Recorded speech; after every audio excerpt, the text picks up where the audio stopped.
Sebring is such a special track. It's different from anywhere else, and especially because of the bump, and also the weather is different. Also, it's quite tricky track to manage the traffic. So to have a decent time before the race weekend, it's quite important for the drivers, also for the engineers.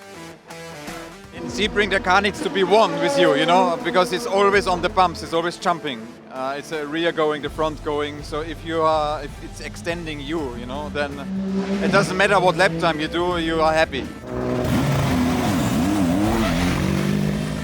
Yeah, it's the first time in a while we see all the cars on the track at the same time, which is always a nice feeling. You know, it shows that the start of the season is very near. And also it's important to get some testing around this very difficult track here in Sebring.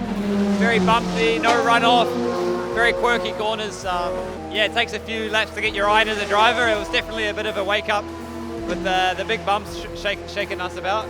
I mean, physically it's not a big problem, you get shaken around a bit, but mentally it's difficult. Your vision's getting thrown, and also just anticipating what the car's going to do. Obviously the car balance is changing on every little bump.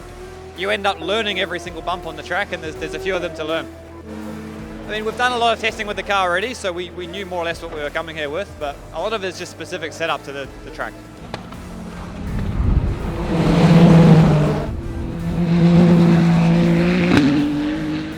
I mean, the feedback from the driver was actually surprisingly positive about the bumps.